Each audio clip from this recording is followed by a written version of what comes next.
Stroke రావడానికి ముఖ్యమైన కారణాలు ఉంటాయి. కారణాలు లేకుండా ఏమీ జరగదు. బట్ దీన్ని మనం 2 రకాలుగా విభజిస్తాం. ఒకటి స్ట్రోక్ ఇన్ యంగ్ అంటాము, who are less than 40 years. ఒకటి రొటీన్గా మోర్ దాన్ 40 ఇయర్స్ వాళ్ళకి స్ట్రోక్ రావడం.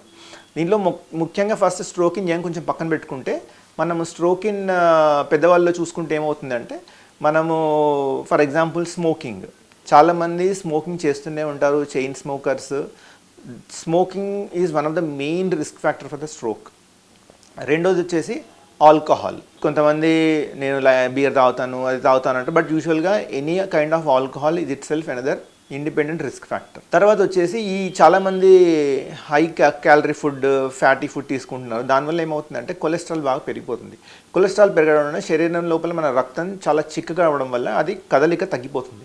సో దీనివల్ల బ్రెయిన్ రక్తనాళాల లోపలంతా కోటింగ్ అంతా ఏర్పడి ఎథెరోస్క్లెరోసిస్ అని జరుగుతుంది అనమాట. ఈ దానికి మెయిన్ ముఖ్యమైన కారణం అనేది high cholesterol levels. Fourth thing వచ్చేసింది ఏంటంటే, మనకు ఎనీ రకమైన గుండె జబ్బులు ఉండడం, లైక్ కరోనరీ ఆర్టరీ డిసీజ్ అంటాము. సో ఇది కూడా ఒక ముఖ్యమైన రిస్క్ ఫ్యాక్టర్.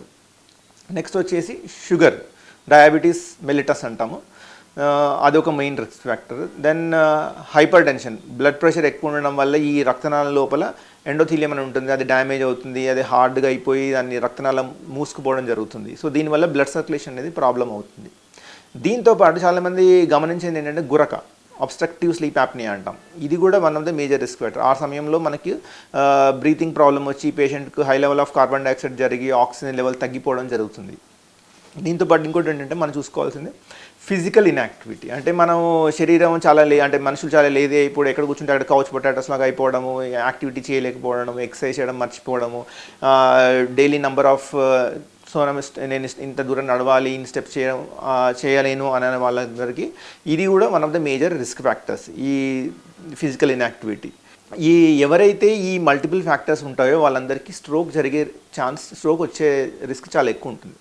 దీంతోపాటు మనం కొంతమందికి స్ట్రోక్ ఇన్ యంగ్ అని చెప్పాం కదా, లెస్ దాన్ 40, వాళ్ళకు కొన్ని ముఖ్యమైన కారణాలు ఉంటాయి. ఫర్ ఎగ్జాంపుల్ దాంట్లో కొంతమందికి హిమోగ్లోబినోపతీస్ అని కొన్ని ఉంటాయి, అంటే వాళ్ళ హిమోగ్లోబిన్ సరిగ్గా లేకపోవడం. కొన్నిసార్లు వాస్కులైటిస్ అని కొన్ని ప్రాబ్లమ్స్ ఉంటాయి. కొంతమందికి మోయా డిసీజ్ అని, కొంతమందికి యాంటీఫాస్ఫోలిపిడ్ యాంటీబాడీ సిండ్రోమ్. ఈ రకమైన ప్రాబ్లమ్స్ వచ్చినప్పుడు వాళ్ళ రక్తనాళాల లోపల రక్తం గడ్డగట్టి అక్కడ బ్లీడింగ్ అవ్వడం కానీ, రక్తనాళం మూసుకుపోవడం కానీ జరుగుతుంది. ఇట్లా స్ట్రోక్ ఇన్ యంగ్ వచ్చిన వాళ్ళు వాళ్ళ వయసు అరౌండ్ 20 ఉంటుంది, 25, 30. They will be usually less than 40. So they are in the most productive time of their life.